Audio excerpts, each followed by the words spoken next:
नमस्कार दोस्तों।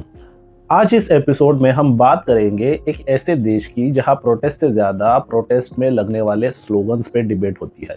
Students NEET scam और अनएम्प्लॉयमेंट की बात कर रहे हैं, लेकिन पूरा इकोसिस्टम एक राइम से ऑफेंड हो गया। और आयरनी देखिए, जब अपने लोग गाली दे तो पॉलिटिकल एक्सप्रेशन, लेकिन जब गवर्नमेंट को सुननी पड़े तो अचानक सबको संस्कार याद आ जाते हैं। साथ ही बात करेंगे नए कॉकरोच मूवमेंट की, जो है E20 जनता पार्टी, और बिहार पुलिस के AK-47 मूवमेंट और सुप्रीम कोर्ट की लेटेस्ट ऑब्जर्वेशंस की। तो शुरू करते हैं। नीम का पत्ता कड़वा है, इसके आगे अगर मैं कुछ बोल दूंगा तो चैनल बंद हो जाएगा। इसका कोर आर्गुमेंट यही है कि बीजेपी और CBFC वाले अचानक जेंडर डिमीनिंग प्रोफैनिटीज को लेकर इतने सेंसिटिव क्यों हो गए। ये कोई जेन्युइन डिसेंसी का स्टैंड नहीं है भाई, ये सिर्फ एक पॉलिटिकल स्ट्रैटेजी है मोदी जी को बचाने के लिए, प्रोटेस्टर्स के असली इशू से ध्यान हटाने के लिए। ट्रिगर क्या था? एक वायरल स्लोगन जो नीट प्रोटेस्टर्स ने चलाया, नीम का पत्ता कड़वा है, आगे डैश डैश। ये स्लोगन कॉकरोच जनता पार्टी के प्रोटेस्ट में चैंट हुआ और स्पेसिफिकली आसाम के एक NDA मिनिस्टर केशव महंता की बेटी दिबिसा महंता ने चैंट किया। इसके बाद सोशल मीडिया पे बवाल मच गया, वीडियो वायरल हुआ और उसने अपना सोशल मीडिया अकाउंट भी डिलीट कर दिया। कंट्रोवर्सी के बाद CBFC चीफ का रोल, शशि शेखर वेम्पति, जो ऑलरेडी फिल्म्स और OTT कंटेंट सेंसर करने में बिजी है, ने जेंडर डिमीनिंग प्रोफैनिटीज पे अपनी कंसर्न्स जताई। लेकिन ऑल्ट न्यूज के प्रतीक सिन्हा ने पॉइंट आउट किया, वेम्पति की ये कॉन्शियस जो है वो सिर्फ 2014 के बाद की लैंग्वेज पे है। मतलब जब बीजेपी के अगेंस्ट उसकी यूज होती है तभी उन्हें प्रॉब्लम होती है। हिपोक्रेसी की लंबी लिस्ट है। एग्जाम्पल दिया गया है जब खुद मोदी जी और बीजेपी लीडर्स ने डिमीनिंग लैंग्वेज यूज की और किसी ने आवाज नहीं उठाई। मोदी जी ने सोनिया गांधी को जर्सी गाय और विधवा जैसे टर्म्स यूज किए थे। सुनंदा पुष्कर ठाकुर के लिए 50 करोड़ की गर्लफ्रेंड वाला जाइब यूज किया था। ममता बनर्जी के लिए ओ दीदी 2021 में यूज किया था। VK सिंह ने जर्नलिस्ट को रेगुलरली प्रेस्टिट्यूट बोला है। बीजेपी CMs ने मुस्लिम में जो पॉलीगैमी पे डिमीनिंग कमेंट्स दिए।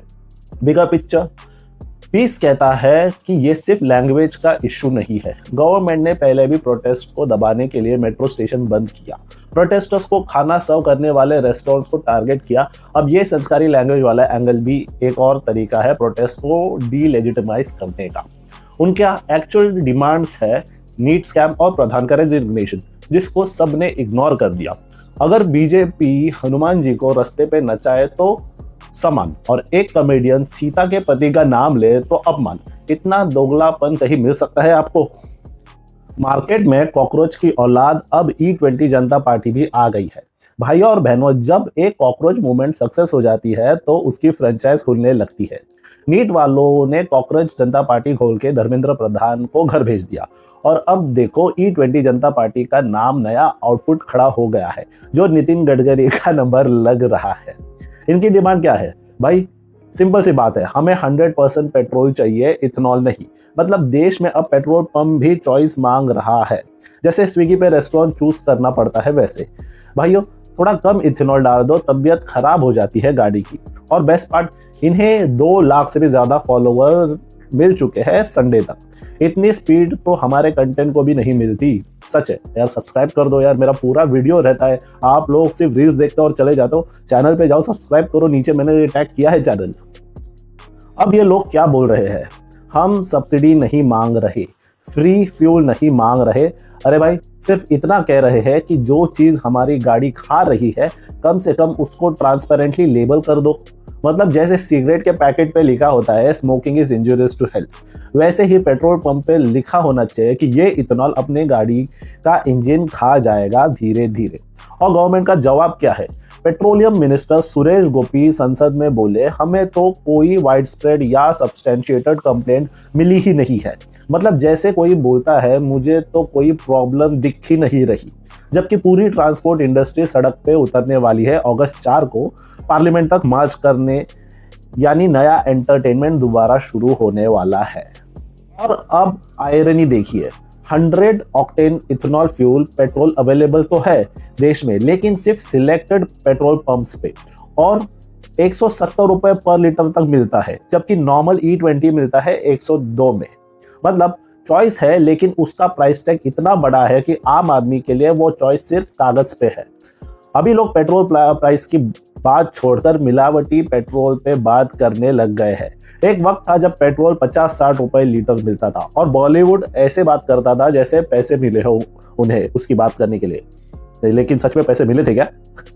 तो ये नया ट्रेंड चल पड़ा है। एक मोमेंट साफ हुआ नीट में, तो अब हर सेक्टर में लोग अपना जनता पार्टी खोल रहे हैं। कल को देखिएगा सड़क गड्ढा जनता पार्टी या बिजली बिल जनता पार्टी भी आ जाएगी। कॉकरोच का डीएनए फैल रहा है भाइयों। बिहार पुलिस अब स्टूडेंट प्रोटेस्ट भी कॉम्बैट जोन बन गया।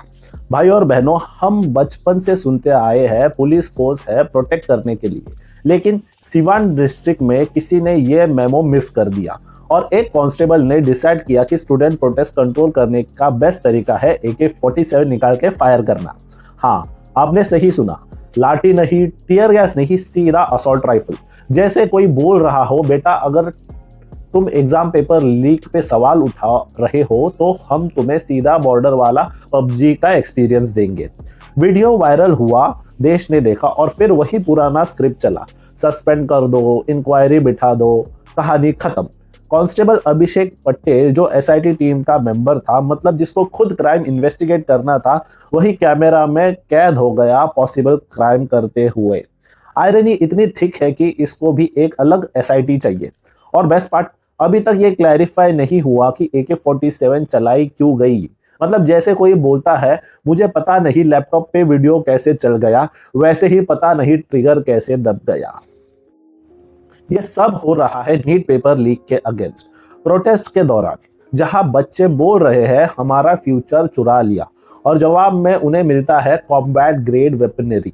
प्रधान ने रिजाइन तो दे दिया, सोचा था थोड़ा ठंडा माहौल मिलेगा, लेकिन बिहार में कॉकरोच मूवमेंट ने दिखा दिया कि स्टेट मशीनरी के पास सिर्फ एक ही रिस्पॉन्स है हर सवाल का, वो है फोर्स, फिर सस्पेंशन और फिर साइलेंस। और जब तक अगली वायरल वीडियो नहीं आती तब तक ये सस्पेंशन भी बस एक हेडलाइन है जो स्क्रॉल होते जाएगा। कॉकरोच जिंदा है भाइयों, बुलेट प्रूफ भी है और लगता है चलता ही जाने वाला है। इतने सारे पिटीशंस के बाद सुप्रीम कोर्ट को भी पिक्चर में आना था। लास्ट टाइम तो वीडियो वायरल हो गया था जहां पे वीडियोस देखने से साफ साफ मना कर दिया था CGI ने, लेकिन अभी लाठी चार्ज का भी रेट फिक्स होने लगा है। आज CGI सूर्यकांत ने वही बात बोल दी जो जनता महीनों से चिल्ला रही थी। एजिटेशन का मतलब लाठीचार्ज नहीं होता। जब CGI बोलता है तभी सब डिस्पैशनेटली सुनने लगते हैं। जैसे तुषार मेहता ने आज बोला, मतलब बिना इमोशन के, अपनी ही पुलिस के अगेंस्ट एलिगेशन सुनते हुए। CGI ने सेल्फ इवॉल्व डिसिप्लिन की बात की। अरे भाई, डिसिप्लिन तब होती है जब प्रोटेस्ट कंट्रोल करने के लिए AK-47 ना निकाले। शिवम डिस्ट्रिक्ट में कांस्टेबल ने जो किया, जिसको मेमो बहुत ही लेट मिला। और असली ट्विस्ट, बिहार में AK-47 फायरिंग का मामला अब सीधा सुप्रीम कोर्ट के रिकॉर्ड में आ गया है। वायरल वीडियो निकला है और ऑफिशियली मेंशन भी हो गया है। CGI की बेंच ने डिसाइड किया कल सारी पिटीशंस एक साथ सुनेंगे। एक दिन का कूल ऑफ गवर्नमेंट को भी मिल गया अपनी सफाई तैयार करने के लिए। पर बात पक्की है, जब CGI खुद कह दे कि लाठी कंट्रोल में नहीं है तो समझ लो कॉकरोच मूवमेंट अब कोर्ट तक पहुंच चुकी है। बस दोस्तों, इतना ही।